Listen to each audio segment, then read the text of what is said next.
Harmony to create good for us individually and for society at large.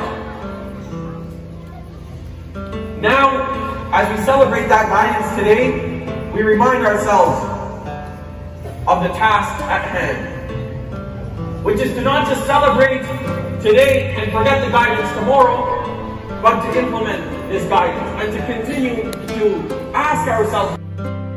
Hello, my dear audience. আজকে ঈদ উল ফিতর 2025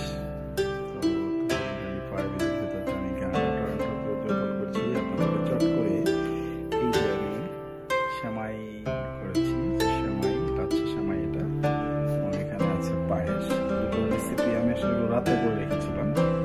দুটো রেসিপিটা আপনাদেরকে চট করে বলে দিচ্ছি। সেমাইয়ের জন্য 1 লিটার দুধ নিয়েছিলাম, সেখানে কিছুগুলো দুধ দিয়ে কিছুক্ষণ জাল করে তারপরে সেমাইটা আমি একটা পাত্রের মধ্যে রেখে এখানে দুধটা একটা স্পুনে নিয়েছি। স্পুন বলতে একটু বড় স্পুন, যেটা কিনা ডালের স্পুন, ওই স্পুনে নিয়ে একটু করে ঢেলে দিয়েছি এবং সেমাইটা আস্তে আস্তে করে অ্যাবজর্ব করেছে। তারপর তৈরি হয়ে গিয়েছে আমার সেমাই। কাঁচা সেমাইয়ের উপরে কিশমিশ এবং কাঠবাদাম দিয়ে আমি গার্নিশ করেছি। আর ওই দুধটার মধ্যে পরবর্তীতে আমি 2 মুঠ পোলাওয়ের চাল দিয়ে কিছুক্ষণ পর পর স্ট্রেন করেছি, নেড়েছি, নাড়তে নাড়তে আস্তে আস্তে যখন এটা থিকনেসটা এরকম হয়ে গিয়েছে তখন আমি এটাকে জাল বন্ধ করে উপর দিয়ে কিশমিশ দিয়ে গার্নিশ করেছি। এই হচ্ছে যে লাচ্ছা সেমাই এবং পায়েস, দুধের পায়েস। এই দুটো রেসিপি চট করে আপনাদেরকে বলে দিলাম। এরপরে আমার আরও রেসিপি আছে আজকে, চিকেন, বিফ এবং পোলাও রাইস। এগুলো আমি পরের ভিডিওতে আপনাদেরকে বলে দিব। Thank you.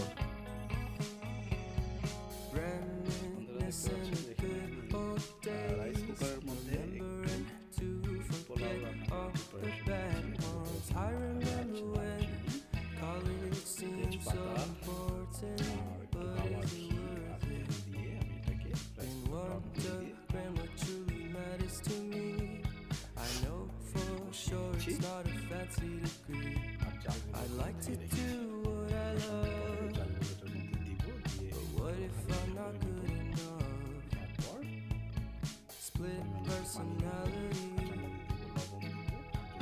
sometimes sour, sometimes sweet.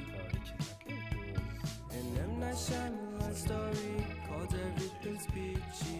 Can we just skip straight to the plot twist, please?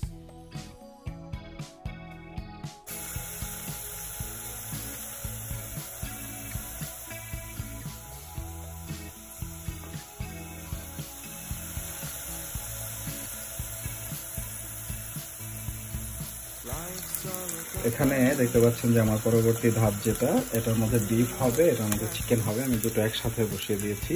এখানে বিফ ম্যারিনেট করা আছে, কিছু অনিয়ন এবং কিছু সাথে এলাচ, দারচিনি,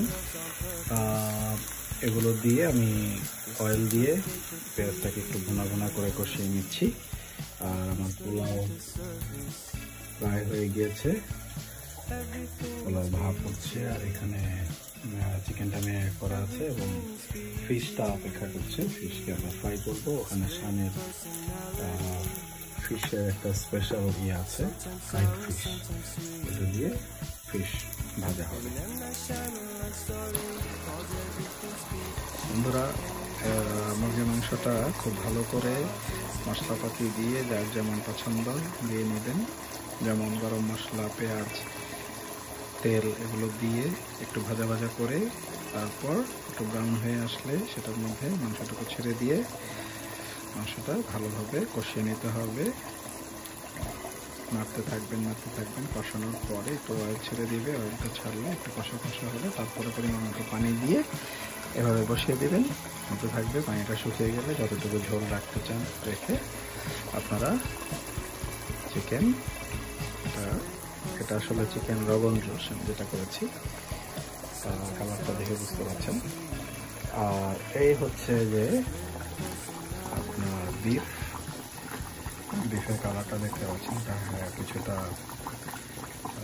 পেশোয়ারি, পাকিস্তানি পেশোয়ারি কালার, পেশোয়ারি বিফও সেম মশলাপাতি দিয়ে কষিয়ে পেঁয়াজ দিয়ে তারপরে আপনি সুন্দর করে কষিয়ে নেবেন। অয়েল ছেড়ে দিলে অয়েলটা শুকিয়ে যাবে, তারপরে পানি দিয়ে ঢেকে মাংস ধরতে দেবেন। পরিমাণ মতো ঝোল যতটুকু আপনি পছন্দ করেন নিয়ে নেবেন।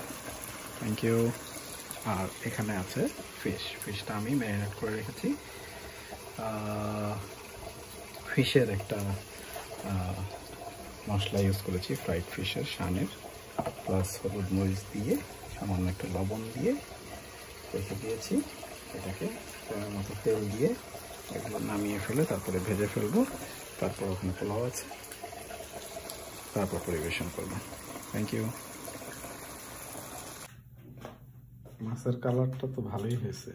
প্লেট লাগে না, মাছ মাছ